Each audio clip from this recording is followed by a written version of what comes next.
मध्य प्रदेश का चुनाव बहुत दिलचस्प होता जा रहा है। इस चुनाव को दिलचस्प इसलिए कहा जा रहा है क्योंकि भारतीय जनता पार्टी और कांग्रेस दोनों ही जबरदस्त कोशिशों में जुटे हुए हैं। एक तरफ बीजेपी जहां अपनी सत्ता को बरकरार रखना चाहती है और शिवराज सिंह चौहान एक बहुत पुराना चेहरा है, वो अपने आप को बरकरार रखना चाहते हैं।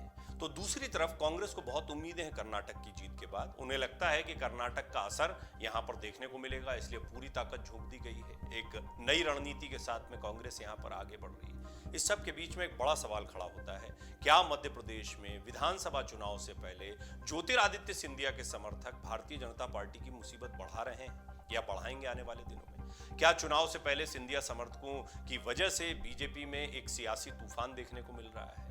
चुनाव से पहले बगावत के मूड में सिंधिया समर्थक क्यों आने लगे हैं और किस तरह के संकेत इससे मिल रहे हैं? आने वाले दिनों में कितनी बड़ी चुनौती बन सकते हैं, ये जानना बहुत दिलचस्प है। इस बीच अब सवाल ये भी उठने लगा है कि क्या मध्य प्रदेश में ज्योतिरादित्य सिंधिया का दबदबा खत्म होने लगा है? ऐसे में आइए हम आपको इसके बारे में विस्तार से बताते हैं कैसे चुनाव से पहले सिंधिया के समर्थक सीएम शिवराज सिंह चौहान और बीजेपी के लिए एक सिरदर्द बनते हुए नजर आ रहे हैं। चुनाव को लेकर बीजेपी फूंक फूंक कर कदम बढ़ा रही है। बीजेपी की अपनी रणनीति, एक तरफ प्रधानमंत्री मोदी का चेहरा है, शिवराज सिंह चौहान का चेहरा है, इन दोनों चेहरों के साथ में और डबल इंजन वाली जो बात यूपी में या अन्य जगहों पर बीजेपी कहती रही है, उसको यहां भी लगातार कहा जाएगा। लेकिन एंटी इनकम्बेंसी और दूसरा कांग्रेस जिस तरीके की स्ट्रैटेजी बना रही है, इन दोनों चीजों को देखते हुए बीजेपी अतिरिक्त सतर्कता के साथ आगे बढ़ रही है। और ये जो सिंधिया वाला मामला है, ये ऐसा लगता है कि इसकी कितनी तैयारी कर ली जाए, फिर भी जब सत्ता में आना था तो सिंधिया बहुत जरूरी थे। लेकिन आज सिंधिया के समर्थकों को टिकट देना, सिंधिया की क्या भूमिका होगी मध्य प्रदेश में, ये सारी चीजें जो हैं बड़े सवाल के तौर पर सामने खड़ी हो गई हैं।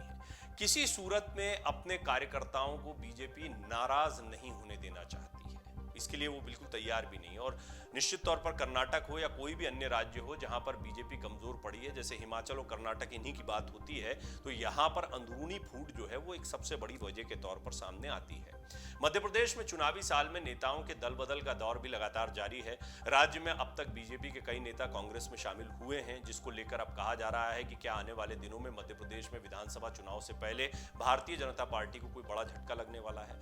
ऐसा हम इसलिए कह रहे हैं क्योंकि अभी हाल ही में केंद्रीय मंत्री ज्योतिरादित्य सिंधिया के कट्टर समर्थक और शिवपुरी के भाजपा प्रदेश कार्यकारिणी नेता बैजनाथ सिंह यादव अपने समर्थकों के साथ बुधवार को कांग्रेस में शामिल हो गए। बैजनाथ सिंह यादव पहले कांग्रेस में ही थे। वो ज्योतिरादित्य सिंधिया के साथ कांग्रेस छोड़कर साल 2020 में भाजपा में शामिल हो गए थे। लेकिन अब यादव का सत्ताधारी दल भारतीय जनता पार्टी से मोह भंग हो गया और उन्होंने फिर से कांग्रेस में वापसी कर ली। बैजनाथ सिंह यादव के कांग्रेस में शामिल होने के बाद पार्टी के दिग्गज नेता अरुण यादव ने बड़ा दावा किया है। उन्होंने दावा करते हुए कहा कि सभी सिंधिया समर्थक विधायक फिर से कांग्रेस में वापसी करेंगे और सिंधिया अकेले रह जाएंगे। मध्य प्रदेश कांग्रेस के दिग्गज नेता अरुण यादव का ये बड़ा बयान है।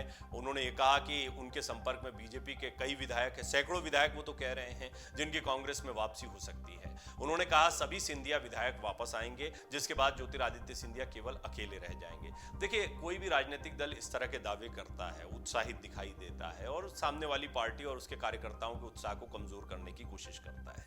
लेकिन यह कहना भी कि सैकड़ों की तादाद में कांग्रेस के जो विधायक हैं वो संपर्क में हैं, कांग्रेस के साथ में संपर्क में है, वो विधायक जो पहले कांग्रेस में थे और अब बीजेपी में चले गए हैं, ये भी थोड़ा सा एक एग्जैजरेशन दिखाई पड़ता है, अतिशयोक्ति दिखाई पड़ती है। फिर भी ये इनकार नहीं किया जा सकता है कि कई ऐसे चेहरे हैं। सागर में आपने देखा था किस तरह का घमासान देखने को मिला था, फिर बैजनाथ सिंह यादव का शामिल हो जाना दोबारा कांग्रेस में, कुछ ऐसे इशारे हैं जो बीजेपी की चिंता को बढ़ाते दिखाई देते हैं। इस परेशानी के बीच में बीजेपी की कांग्रेस अपने दावे कर रही है। ये भी दावा किया जा रहा है कि बीजेपी चाहे विधायक हों या कोर कमेटी के लोग हों, सभी नेताओं की कांग्रेस में वापसी होगी। बीजेपी में सिर्फ सिंधिया रहेंगे, बाकी सभी की घर वापसी होगी। ये सभी नेता हमारे कमलनाथ और दिग्विजय सिंह के संपर्क में हैं, सभी का उस पार्टी में दम घुट रहा है।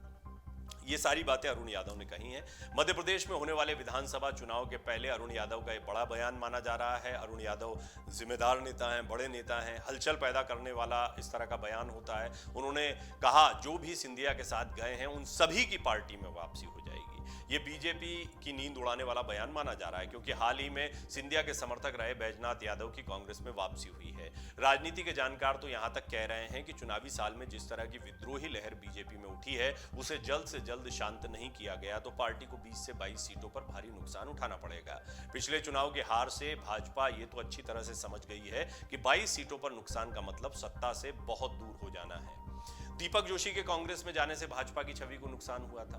3 बार के विधायक दीपक जोशी का कांग्रेस में जाना बीजेपी के लिए बहुत बड़ा झटका था। इससे पार्टी की छवि को खराब होने की बात कही गई। खातेगांव, कन्नौज, बागली, हाट पीपलिया समेत आसपास की सीटों पर नुकसान हो सकता है, इस तरह की बात भी कही गई। दरअसल इस इलाके में स्वर्गीय कैलाश जोशी, जो मुख्यमंत्री भी रह चुके हैं मध्य प्रदेश के, उनका प्रभाव रहा। उन्हीं के बेटे हैं दीपक जोशी। वो जिस तरह से कांग्रेस में शामिल हुए, तेवर दिखाए, उससे लगता है कि वो क्षेत्र में चिल्ला चिल्लाकर भाजपाइयों के खिलाफ बोलेंगे, भाजपा के खिलाफ प्रचार करेंगे। वहीं कुछ मीडिया रिपोर्ट्स में दावा किया जा रहा है कि भाजपा के कई नेता कांग्रेस के संपर्क में हैं, जिन्हें पार्टी में शामिल करने को लेकर चर्चा हो रही है।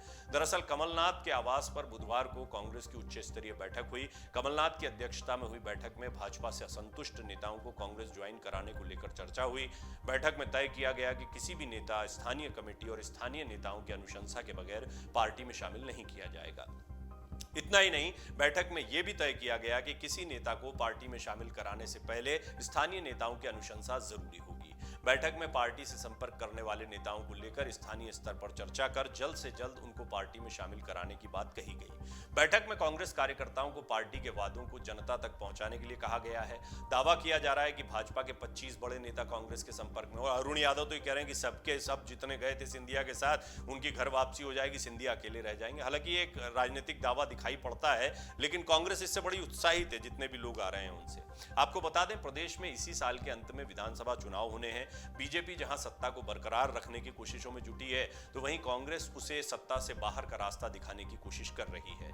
इससे पहले राज्य में 2018 में विधानसभा चुनाव हुए थे, तब कांग्रेस सबसे बड़ी पार्टी बनकर उभरी थी। कांग्रेस ने राज्य में सरकार भी बनाई थी। हालांकि 2020 में सिंधिया के साथ तमाम विधायकों ने कांग्रेस से बगावत कर दी थी। इसके बाद सिंधिया और कांग्रेस के बागी विधायक बीजेपी में शामिल हो गए थे। इन विधायकों के इस्तीफे के बाद कमलनाथ की सरकार गिर गई थी। राज्य में बीजेपी ने सरकार बनाई थी। सिंधिया के साथ उनके तमाम करीबी नेता और समर्थक भी बीजेपी में शामिल हो गए थे। हम आपको ये भी बता देते हैं, देखिए ये अब मैं जो आपको बताने जा रहा हूं वो थोड़ा दिलचस्प रहेगा। किन के बारे में कहा जा रहा है, हम आपको बता देते हैं कौन से 22 कांग्रेस विधायक सिंधिया के साथ बीजेपी में आए थे, जिनके बारे में अब दावा किया जा रहा है। और ये कहा जा रहा है कि वो कांग्रेस के संपर्क में है। लेकिन ये बात भी तय है कि सिंधिया जो है वो अपने आप में एक बड़ी ताकत है। सिंधिया बीजेपी की बड़ी ताकत दिखाई पड़ते हैं। ये जो चंबल का क्षेत्र है, जो सिंधिया के प्रभाव वाला क्षेत्र है, यहाँ पर कांग्रेस का प्रदर्शन पिछली बार अच्छा रहा था। लेकिन अब सिंधिया की जिम्मेदारी के इस क्षेत्र, महाकौशल और चंबल, ये दोनों बहुत महत्वपूर्ण इलाके हैं अगर कांग्रेस और बीजेपी की इस टक्कर को देखा जाए तो। अब जिन विधायकों की मैं बात कर रहा हूं जो सिंधिया के साथ में गए थे, उनके नाम हैं प्रद्युम्न सिंह तोमर, काफी पॉपुलर नाम है, इसी क्षेत्र से आते हैं। रघुराज कसाना, कमलेश जाटव, रक्षा संतराव भांडेर, जजपाल सिंह जज्जी, इमरती देवी, इनके बयान भी हाल के दिनों में बहुत चर्चा में रहे हैं। प्रभुराम चौधरी, तुलसी सिलावट, ये देखिए मालवा निमाड़ का जो क्षेत्र है वहां पे तुलसी सिलावट बड़ा चेहरा एक समय पर कांग्रेस का हुआ करते थे और वो अब बीजेपी में आ गए। और तुलसी सिलावट की पहचान और जड़ें जो है वो कांग्रेस की रहे हैं। इसके अलावा सुरेश धाकड़ एक ऐसा चेहरा है, महेंद्र सिंह सिसोदिया हैं, ओपीएस भदौरिया हैं, रणबीर जाटव हैं, गिरिराज दंडोतिया हैं, जसवंत जाटव हैं, गोविंद राजपूत। अब आ जाइए सागर वाला जो क्षेत्र है वहां पे 3 मंत्री हैं, उसको पावर हाउस कहा जाता है आजकल सत्ता का। तो गोविंद राजपूत हैं, हरदीप डंग हैं, मुन्ना लाल गोयल हैं, विजेंद्र यादव हैं, मोहन सिंह राठौड़ हैं, बिसाऊ लाल सिंह हैं, ऐदल सिंह कसाना हैं और 22वें नंबर पर मनोज चौधरी भी हैं। सिंधिया कोटे के मंत्री क्या शिवराज कैबिनेट से हटेंगे, ये भी एक चर्चा का विषय बन गया था। और क्या ये एक वजह बन सकती है, ये जो वापसी हो रही है या घर वापसी जिसको कांग्रेस कह रही है उसकी? कहा जा रहा है कि शिवराज सिंह चौहान चुनावी साल में अपने मंत्रिमंडल में विस्तार कर सकते हैं। शिवराज कैबिनेट में अभी सिंधिया कोटे से 6 कैबिनेट और 3 राज्य मंत्री हैं। ऐसे में चर्चा है कि बीजेपी कोर कमेटी के पास कुछ मंत्रियों की शिकायतें भी पहुंची हैं। आगामी चुनाव को देखते हुए बीजेपी विपक्ष को किसी प्रकार का कोई मुद्दा नहीं देना चाहती। कुछ सिंधिया समर्थक मंत्रियों का परफॉर्मेंस भी ठीक नहीं है, उन्हें हटाकर नए चेहरों को मौका दिया जा सकता है, इस तरह की चर्चाएं भी हैं। इसका मतलब यह होगा कि सिंधिया और उनके समर्थकों का पार्टी में सत्ता में लाने का काम पूरा हो चुका है और अब भाजपा अपने स्तर पर अगले चुनाव की तैयारी कर सकती है। कुछ विश्लेषक इसको ऐसे मानते हैं, लेकिन ये बात भी सही है कि जो कोर कार्यकर्ता रहा है बीजेपी का, वो इन्हीं क्षेत्रों का रहा है और इन लोगों के बीच में आपस में काफी रस्साकशी रही है। ये अब साथ में एक पार्टी में जरूर है, सत्ता जरूर चला रहे हैं, लेकिन विचारधारा में एक बहुत बड़ी दूरी देखने को मिलती है। ये तमाम मंत्री और तमाम विधायक जो हैं अब भी सिंधिया को ही, और हैं भी निश्चित तौर पर, सिंधिया उनके नेता हैं, उनके भरोसे पर वो साथ में आए। लेकिन बीजेपी की परिपाटी अलग है। बीजेपी ये स्पष्ट तौर पर कहती है कि पार्टी उनके लिए सर्वोपरि है। सिंधिया की पार्टी और सरकार में ताकत क्या कम हो जाएगी जैसे ही ये लोग जाते हैं तो फिर, क्योंकि सिंधिया की असली ताकत ये विधायक भी हैं, ऐसा नहीं कि सिर्फ उनका अकेले का चेहरा चलेगा। आपको बता दें, एमपी में साल 2018 में हुए विधानसभा चुनाव में बीजेपी पिछड़ गई थी और कांग्रेस ने सत्ता हासिल की थी, लेकिन ज्योतिरादित्य सिंधिया और उनके समर्थक 22 विधायकों के कांग्रेस छोड़ने से कमलनाथ के नेतृत्व वाली सरकार गिर गई थी। कांग्रेस ने जबलपुर में प्रियंका गांधी की रैली के साथ प्रचार का शंखनाद कर दिया। मध्य प्रदेश में चुनाव से पहले बीजेपी के अंदर ही सियासी घमासान मचा हुआ है जो धीरे धीरे तेज होता जा रहा है। ज्योतिरादित्य सिंधिया को लेकर बीजेपी के अंदर भी बगावत तेज हो रही है, क्योंकि कई ऐसे बयान आए थे। बीजेपी सांसदों ने भी सिंधिया के खिलाफ मोर्चा खोला। चर्चा तो ये भी चल रही है कि एमपी चुनाव में सिंधिया समर्थकों के टिकट भी कट सकते हैं। तो कई गंभीर चुनौतियां इस वक्त बीजेपी के सामने दिखाई पड़ रही हैं, जिसके केंद्र में सिंधिया दिखाई पड़ रहे हैं। आपको इस मसले पर क्या लगता है? आप अपनी राय जरूर रखें। अमर उजाला अब आपके टीवी पर भी।